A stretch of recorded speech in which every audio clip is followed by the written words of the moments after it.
Greetings to all you. This is Sonam Singh. Today I want to discuss an important topic, directive counselling. हमारा आज का video भी एक requested topic पे है। बीएड थर्ड सेमेस्टर के एग्ज़ाम्स चल रहे हैं, आप लोगों को पता ही होगा। तो बहुत से बच्चों की रिक्वेस्ट है कि टाइप्स ऑफ काउंसलिंग में, हालांकि टाइप्स ऑफ काउंसलिंग में तो कई टाइप्स की काउंसलिंग है, लेकिन जो अगर हम बात करें बेसिकली आपके सिलेबस की, तो बीएड थर्ड सेमेस्टर का जो गाइडेंस काउंसलिंग का कंपलसरी पेपर है उसमें 3 टाइप्स की ही काउंसलिंग है, directive counselling, non directive counselling and elective counselling. तो यहाँ पे हम लोग बात करेंगे आज डायरेक्टिव काउंसलिंग की। तो सबसे पहले डायरेक्टिव काउंसलिंग क्या होती है इसके बारे में हम लोग बात करेंगे। डायरेक्टिव काउंसलिंग को हिंदी में बोलते हैं निर्देशात्मक परामर्श। और ये जो डायरेक्टिव काउंसलिंग है इसके जो फाउंडर हैं वो E.G. विलियमसन हैं। इस काउंसलिंग में क्या होता है, जैसे कि आप लोग जानते हैं गाइडेंस काउंसलिंग का जो मैंने पेपर पढ़ाया अभी या लेक्चर लिए हैं तो उसमें मैंने बताया हुआ है कि गाइडेंस क्या है, काउंसलिंग क्या है। तो यहाँ पे काउंसलिंग में मेन एक काउंसलर होता है और एक काउंसली होता है। काउंसलर का मतलब हुआ परामर्शदाता, जो कि काउंसलिंग करता है, जो आपको जो भी प्रॉब्लम लेके आता है उससे रिलेटेड जो आपको ओपिनियन देता है, सजेशंस देता है, आपको सलाह देता है, वो हो गया आपका काउंसलर। और जो पर्सन प्रॉब्लम लेके आता है, जिसको प्रॉब्लम है, तो उसको बोलते हैं काउंसलिंग। इंग्लिश में बोलेंगे काउंसलिंग और हिंदी में बोलेंगे परामर्श प्रार्थी, कि जिसको परामर्श की ज़रूरत है। तो हम लोग बात कर रहे हैं डायरेक्टिव काउंसलिंग की। डायरेक्टिव काउंसलिंग में जो है मेनली ये काउंसलर सेंटर्ड काउंसलिंग होती है। काउंसलर सेंटर्ड काउंसलिंग का मतलब इसमें जो ऑल इन ऑल होता है वो काउंसलर ही होता है। ये जो काउंसलिंग होती है इसमें काउंसलर का रोल ज़्यादा इम्पोर्टेंट होता है, उसका ज़्यादा महत्व होता है। इसीलिए इस काउंसलिंग को डायरेक्टिव काउंसलिंग भी बोलते हैं, काउंसलर सेंटर्ड काउंसलिंग भी बोलते हैं और प्रॉब्लम सेंटर्ड काउंसलिंग भी बोलते हैं, क्योंकि इसमें जो काउंसलिंग होता है उस पर फोकस नहीं किया जाता है बल्कि उसकी प्रॉब्लम पे फोकस किया जाता है। इसीलिए इस काउंसलिंग को प्रॉब्लम सेंटर्ड काउंसलिंग बोलते हैं, डायरेक्टिव काउंसलिंग बोलते हैं और काउंसलर सेंटर्ड काउंसलिंग भी बोलते हैं। तो इसमें जो है जिस पर्सन को प्रॉब्लम होती है, मतलब कि जिसे काउंसलिंग चाहिए, जिसे परामर्श की आवश्यकता है, तो परामर्श की आवश्यकता किसको होगी? जिसके पास कुछ ना कुछ समस्या होगी, तो वही व्यक्ति जाएगा परामर्श के लिए, तो उसको हम लोग बोलते हैं काउंसलिंग। तो जब काउंसली अपनी प्रॉब्लम को लेके काउंसलर के पास जाता है तो वो जो काउंसलर है उस काउंसली की प्रॉब्लम पे फोकस करता है। इसीलिए इस काउंसलिंग को हम लोग बोलते हैं प्रॉब्लम सेंटर्ड काउंसलिंग या फिर काउंसलर सेंटर्ड काउंसलिंग या फिर डायरेक्टिव काउंसलिंग। जबकि इसके जस्ट अपोजिट होती है आपकी नॉन डायरेक्टिव काउंसलिंग, उसके बारे में हम लोग बाद में बात करेंगे। वो प्रॉब्लम सेंटर्ड नहीं होती, वो क्लाइंट सेंटर्ड काउंसलिंग होती है। यहाँ पे मैंने ज़रा सा इसलिए ले लिया है ताकि आपको इसका जो डिफरेंस है वो क्लियर समझ में आ जाए कि जो आपकी नॉन डायरेक्टिव काउंसलिंग होती है वो आपकी क्लाइंट सेंटर्ड काउंसलिंग है और जो आपकी डायरेक्टिव काउंसलिंग है ये आपकी प्रॉब्लम सेंटर्ड काउंसलिंग, आप चाहे इसको कह लीजिए या फिर आप इसको कह लीजिए काउंसलर सेंटर्ड काउंसलिंग। इसमें मेनली जो है 6 स्टेप होते हैं, जैसे कि पहला स्टेप होता है एनालिसिस, दूसरा स्टेप होता है सिंथेसिस, फिर तीसरा स्टेप होता है डायग्नोसिस, चौथा स्टेप होता है प्रोग्नोसिस, 5वां स्टेप होता है काउंसलिंग और 6वां स्टेप होता है फॉलो अप। तो हम सबसे पहले अगर बात करें, जो हमारा सबसे पहला स्टेप है एनालिसिस, मतलब कि विश्लेषण।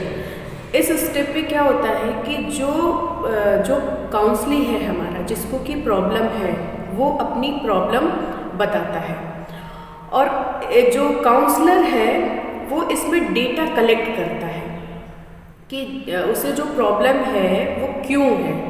उसके लिए बहुत सारे रिसोर्सेज यूज़ किए जाते हैं। बेसिकली अगर हम बात करें डायरेक्टिव काउंसलिंग में तो इसमें इंटरव्यू मेथड क्वेश्चनर मेथड और केस स्टडी मेथड यूज़ किया जाता है, जिसमें इंटरव्यू मेथड का मतलब होता है साक्षात्कार विधि कि आप उससे फेस टू फेस कुछ मतलब उसका आप इंटरव्यू ले सकते हो। क्वेश्चनर मेथड प्रश्न उत्तर के द्वारा, ठीक है, जिसमें कि हम उससे कुछ क्वेश्चंस पूछ सकते हैं और उस क्वेश्चन के थ्रू हमें पता चल जाएगा कि जो उसको प्रॉब्लम है उसके लिए कौन कौन से रीज़न हो सकते हैं, किस वजह से उसको ये समस्या हो सकती है। और नेक्स्ट स्टेप हमारा होता है जो केस स्टडी मेथड होता है, जो बीएड के बच्चे हैं इनको पता होगा केस स्टडी मेथड, ठीक है। व्यक्ति इतिहास विधि कहते हैं, इसमें एक पर्सन का पूरा मतलब केस स्टडी किया जाता है, उसका बैकग्राउंड से लेके अब तक की उसकी जो प्रॉब्लम है वो प्रॉब्लम मतलब क्यों हुई है, उसका रीज़न जानने के लिए उसके पूरा बैकग्राउंड से रिलेटेड हम एक एक क्वेश्चन करते हैं, स्टेप बाय स्टेप आगे बढ़ते हैं, तो जाके हमें बाद में पता चलता है कि उस प्रॉब्लम का रीज़न क्या था। तो यहाँ पे जो डायरेक्टिव काउंसलिंग है इसमें जो पहला स्टेप है एनालिसिस। तो एनालिसिस में हम लोग या तो इंटरव्यू के द्वारा या फिर क्वेश्चनिंग मेथड के द्वारा, मतलब कि क्वेश्चन आंसर करके प्रश्नावली विधि द्वारा या फिर साक्षात्कार विधि द्वारा या फिर केस स्टडी विधि द्वारा हम डेटा कलेक्ट करते हैं। जो हमारा काउंसलिंग है उससे उसकी प्रॉब्लम से रिलेटेड इसमें डेटा कलेक्ट किया जाता है एनालिसिस में। फिर जो हमारा दूसरा स्टेप होता है सिंथेसिस। सिंथेसिस में क्या होता है?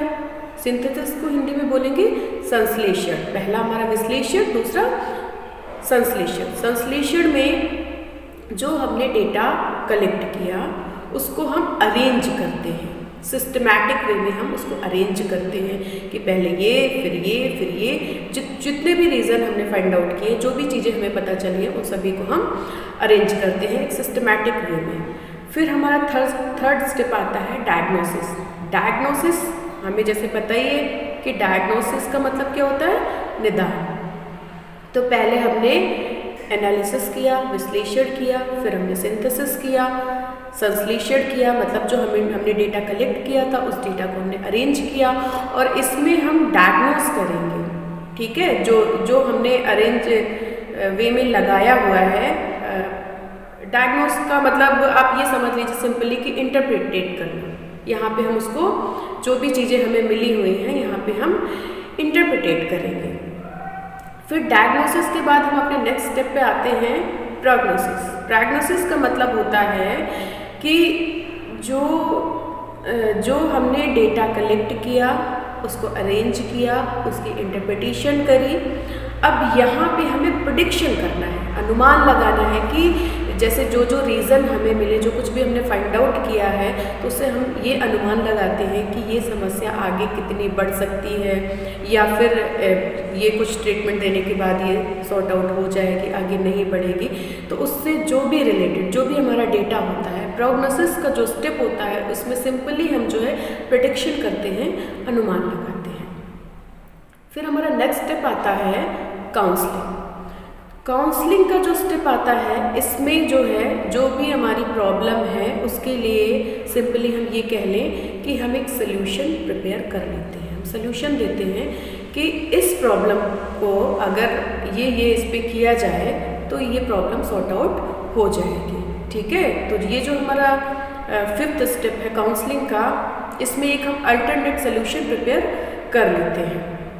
लास्ट स्टेप जो आता है हमारा फॉलोअप। फॉलोअप बहुत इम्पोर्टेंट स्टेप है और इस स्टेप में काउंसलर का जो रोल है इस काउंसलिंग में और भी इम्पोर्टेंट हो जाता है, क्योंकि जो प्रॉब्लम का अल्टरनेट सोल्यूशन है वो तो हम अगले स्टेप में, अपने पिछले स्टेप में कर चुके हैं। जो हमारा फिफ्थ वाला स्टेप था, काउंसलिंग वाला स्टेप था, तो उस प्रॉब्लम का सोल्यूशन हम ढूंढ लेते हैं, हमें मिल जाता है। लेकिन जो फॉलोअप का स्टेप होता है, फॉलोअप का स्टेप का मतलब ये हुआ कि इसमें जो काउंसलर है वो अपने काउंसलिंग के बारे में, जो पर्टिकुलर जो इंडिविजुअल पर्सन उसके पास आया हुआ है अपनी प्रॉब्लम को लेके, तो उसके बारे में, उसके पोटेंशियल को देखता है, उसकी स्ट्रेंथ के बारे में जानता है, उसके वीकनेस के बारे में जानता है, उसके फॉल्ट्स के बारे में जानता है, उन चीज़ों को एक्सेप्ट करता है और इन फ्यूचर वो प्रॉब्लम रिपीट ना हो, वो प्रॉब्लम फिर से ना आए, वो उस प्रॉब्लम से उसको कैसे सिक्योर कर सकता है, इसके बारे में वो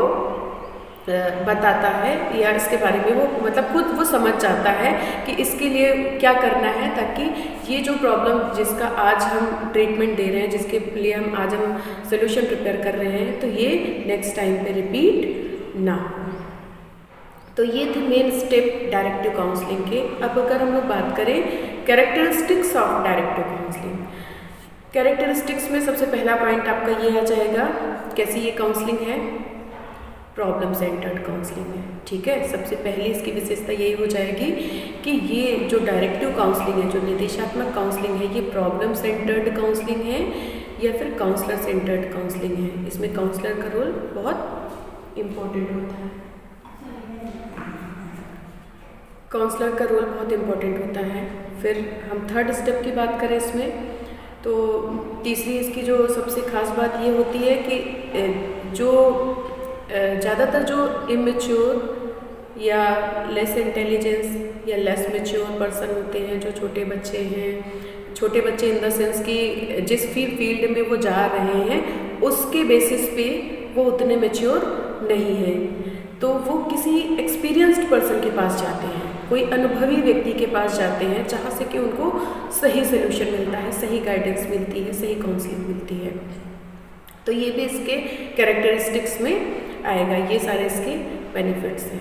अब अगर हम लोग बात करें इसकी डीमेरिट्स की, कि क्या क्या इसके दोष हैं, इसमें डीमेरिट्स क्या हैं, तो डीमेरिट्स में सबसे पहली चीज़ यही हो जाती है कि इसमें जो काउंसलिंग है वो सेल्फ डिपेंड नहीं हो पाता, क्योंकि वो पूरी तरीके से जो काउंसलर है उस पर डिपेंड होता है, उस पर निर्भर होता है, क्योंकि इसके सारे डिसीजन जो हैं वो काउंसलर के द्वारा ही लिए जाते हैं, जो भी सजेशंस होते हैं वो काउंसलर ही देता है। और हाँ, एक और इम्पॉर्टेंट बात, ये जो डायरेक्टिव काउंसलिंग है इसमें इंटेलिजेंस जो लेवल होता है, इसमें उसको ज़्यादा महत्व दिया जाता है इमोशनल एस्पेक्ट के कंपैरिजन में। इसमें इमोशनल एस्पेक्ट को बहुत महत्व नहीं दिया जाता है, बल्कि जो इंटेलिजेंस एस्पेक्ट होता है उसको ज़्यादा महत्व दिया जाता है। और जो नॉन डायरेक्टिव काउंसलिंग आपकी होती है उसमें आपके इमोशनल एस्पेक्ट को ज़्यादा इंपॉर्टेंस दी जाती है, लेकिन डायरेक्टिव काउंसलिंग में इंटेलिजेंस एस्पेक्ट को ज़्यादा महत्व दिया जाता है। तो अगर हम लोग इसके डीमेरिट की बात करें, तो डीमेरिट में सबसे पहली चीज़ ये हो जाएगी कि ये काउंसलर सेंटर्ड होती है, तो इसमें जो काउंसलिंग है वो सेकेंडरी होता है, मतलब कि वो गौड़ भूमिका में रहता है, ऑल इन ऑल जो है वो काउंसलर ही होता है। तो ये इसके दोष में भी आ जाएगा। दूसरी इसकी जो वीकनेस होती है, क्योंकि इसमें उसके इमोशनल एस्पेक्ट पे फोकस नहीं किया जाता है, केवल उसके इंटेलेक्चुअल लेवल पे, उसके इंटेलिजेंस पे फोकस किया जाता है, तो थोड़ी सी ये इनसाइकोलॉजिकल है, ये अमनोवैज्ञानिक विधि है, इसीलिए ये प्रभावहीन सिद्ध होती है। ये लोअर लेवल के लिए ही सिर्फ अच्छी है, बाकी इसको जो है मतलब लेस थोड़ा इसको इनसाइकोलॉजिकल बोला गया है कि ये अमनोवैज्ञानिक है, क्योंकि इसमें इमोशनल एस्पेक्ट को इम्पोर्टेंस नहीं दी जाती है। तो आई होप कि आप लोगों को डायरेक्टिव काउंसलिंग अच्छे से समझ में आ गई होगी, और मैं पूरी कोशिश करूँगी, अगर आप लोगों को चाहिए नॉन डायरेक्टिव में भी, कि नॉन डायरेक्टिव का भी एक्सप्लेनेशन आपको चाहिए तो आप लोग मुझे बताइएगा, और मैं पूरी कोशिश करूँगी कि आप एग्ज़ाम से पहले नॉन डायरेक्टिव का भी वीडियो मैं आपको प्रोवाइड कर सकूँ।